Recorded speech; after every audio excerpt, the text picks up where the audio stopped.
Vétéran Todeh, le 5 décembre 2015 qui possède l'État islamique? Par Catherine Frisk. Le génie Genel est sorti de la bouteille. Jeu de mots sur les noms de deux sociétés pétrolières. Depuis 2011, on nous a répété sur tous les tons qu'Assad devait partir. Ce mantra a résonné dans les couloirs du Parlement britannique et du Congrès américain durant 4 ans. Une révolution de couleur ratée, un printemps arabe avec des tireurs embusqués ciblant aussi bien les manifestants et la police pour inciter à la violence, n'ont pas suffi à renverser le gouvernement Assad régulièrement élu malgré qu'il ait été dépeint dans la presse comme un Hitler et un assassin de son propre peuple par le groupe Murdoch. L'éviction d'Assad permettrait de créer un califat sunnite comprenant la Turquie, la Syrie, l'Irak, la Jordanie et l'Arabie Saoudite avec un grand Israël s'étendant du Sinaï jusqu'aux rives de l'Euphrate. Vers mi-2013, les soi-disant forces rebelles étaient largement vaincues par les forces armées syriennes et le coup monté de l'attaque chimique attribuée à Assad s'est révélé être l'œuvre des rebelles dits modérés selon les références de la Maison Blanche. Les enlèvements d'enfants et la mort par gazage sont donc modérés. L'exigence d'une zone d'exclusion aérienne similaire à celle imposée en Libye s'est heurtée au veto de la Russie. Par conséquent, la Syrie n'a donc pas été bombardée par l'OTAN. Ensuite, surgissant de nulle part, roulant dans des pick-up Toyota flambant neufs, équipés de YouTube, Twitter et Internet, accompagnés de fausses vidéos de décapitation réalisées à l'aide de décors et d'écrans bleus de Studio-Live, se mit à faire les gros titres. Mais qui possède et contrôle l'AI? Pepe Escobar souligne, le pétrole volé par Daz égale État islamique ne peut transiter à travers des territoires contrôlés par Damas. Il ne peut pas transiter par l'Irak sous domination chiite. Il ne peut pas passer à l'est vers l'Iran.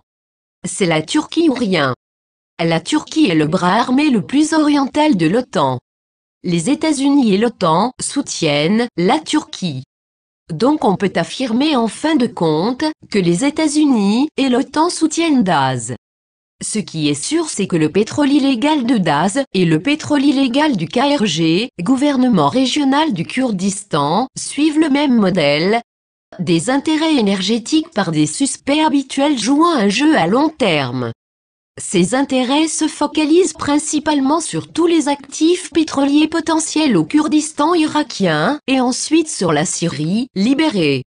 Il est important de remarquer que Tony Hayward * surnommé Deepwater Horizon dirige Genel * dont la première priorité est de contrôler les champs pétroliers qui ont d'abord été volés à Bagdad et seront finalement volés aux Kurdes irakiens. Genel est une société pétrolière turque, reprise en 2011 par Tony Hayward avec l'aide des Rothschild, qui exploite le pétrole au Kurdistan. http://www.genelenergy.com/opration/overview/ Tony Hayward est l'ancien DG de BP, British Petroleum. Son surnom de Deepwater Horizon lui vient du nom de la plateforme pétrolière dans le golfe du Mexique, dont l'explosion a provoqué une marée noire de sinistre mémoire. Il est actuellement DG de Glencore XSTRATA. NDT. Commençons par Tony Hayward, dont la gloire remonte au temps où il était DG de BP lors de l'explosion de Deepwater Horizon, dont la société Valar a fusionné avec la société pétrolière turque Genel Energy pour créer une société de 4,5 milliards de dollars exploitant des gisements dans le nord de l'Irak. La même région où l'on trouve les opérations de l'AI. Genel de son côté, possède des bureaux à Jersey et un siège social à Ankara en Turquie. Vous savez, le pays qui achète tout ce pétrole volé illégalement aux Irakiens et aux Syriens par l'AI? Ceux qui sont impliqués dans Genel sont Rothschild, Julian Mitterrell, Mehmet Emin Karamet et Mehmet Sepil. Voilà qui nous amène aux hauteurs du Golan. Israël a soutenu l'AI sur le Golan et au cours des dernières semaines, on a annoncé que d'importantes réserves de pétrole y avaient été découvertes. La résolution 242 de l'ONU, qui les oblige à restituer les hauteurs du Golan à la Syrie, leur est complètement sortie de la tête. La résolution 242 du Conseil des Nations Unies votée en novembre 1967, suite à la guerre des 6 jours. La compagnie pétrolière engagée dans ce projet s'appelle Genie Energy, dont les bureaux sont enregistrés à Newark, New Jersey, USA, et les actionnaires sont Howard Jonas, Avi Goldin, Geoffrey Roquevarger, Effie Etam, Dick Cheney, ancien vice-président, Rupert Murdoch, le patron d'American News, James Woolsey, ancien directeur de la CIA, Larry Summers, ancien secrétaire d'État au Trésor, Jacob Rothschild, Michael Steinhardt, gestionnaire de fonds spéculatifs et philanthrope pour la cause juive. Tous ceux qui connaissent la vérité sur les attentats du 11 septembre et ses commanditaires, reconnaîtront un certain nombre de noms parmi les actionnaires de Genie. Israël à son tour achète 75% du pétrole irakien et kurde à la Turquie. Venant de qui? De Genel? Ou de l'Aï? Ou d'Erdogan qui sert de paravent à Genel et qui achète à l'Aï? Israël a également bombardé la Syrie à certaines occasions. La grosse question que tout le monde se pose depuis que la Russie a commencé à bombarder l'Aï en Syrie est la suivante: après que 350 000 Syriens soient morts et que 11 millions d'entre eux aient été déplacés, des musulmans sunnites et chiites ainsi que des chrétiens orthodoxes, qu'est-ce qu'ont fait exactement les Américains pour combattre l'Aï au cours des 4 dernières années? Réponse: rien. Sous le prétexte de soutenir les rebelles modérés pour renverser Assad, vous savez, les gars qui gazent les petits-enfants, coupent les têtes des gens et mangent le foie de leurs victimes, les Américains ont au mieux apporté leur soutien à l'Aï, y compris la CIA, qui les a entraînés en Jordanie, des extrémistes des sectes wahhabites d'Arabie Saoudite, du Qatar et d'autres cellules des frères musulmans de par le monde.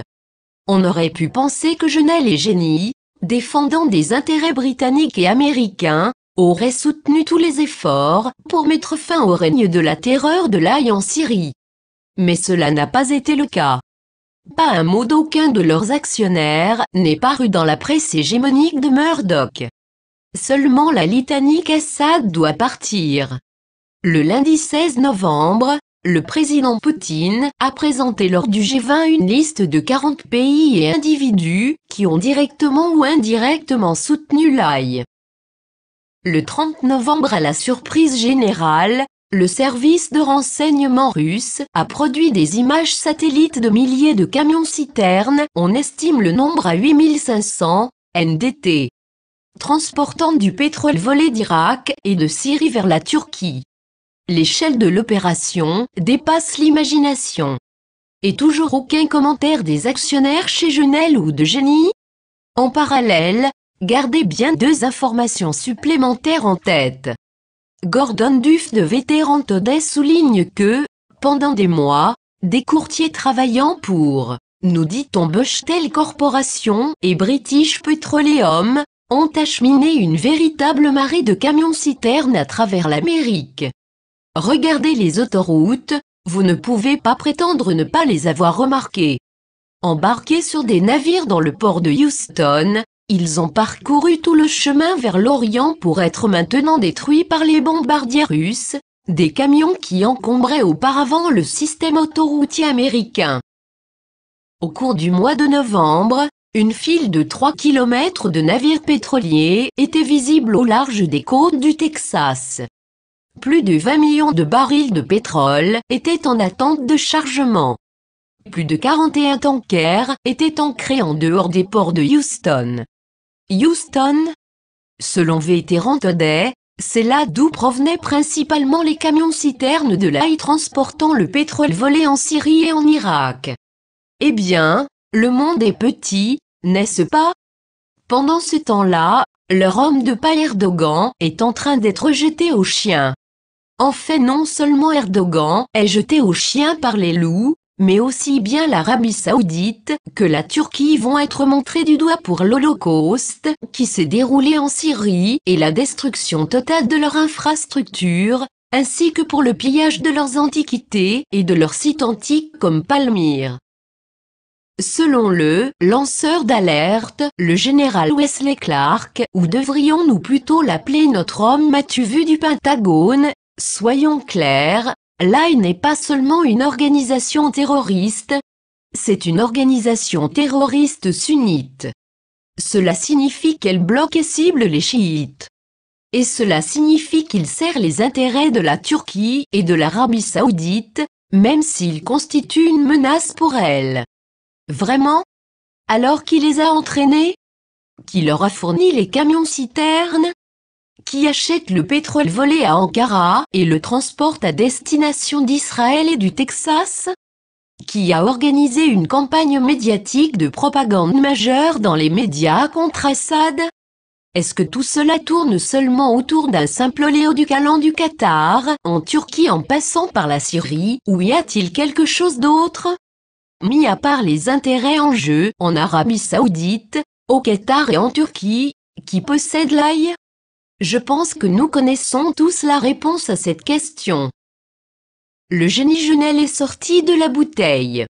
Le Conseil consultatif de génie énergie, Mary Landrieu, ancienne présidente de la sous-commission sénatoriale du budget de la sécurité intérieure James Woolsey, ancien directeur de la CIA Dick Cheney, ancien vice-président des États-Unis Rupert Murdoch, propriétaire de Fox News, magnat des médias. Lord Jacob Rothschild.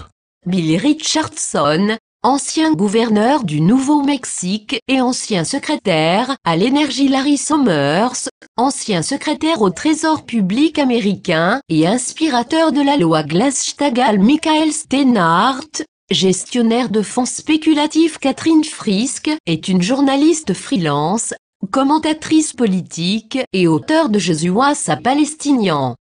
Traduction Patrick Thérevis Isabelle.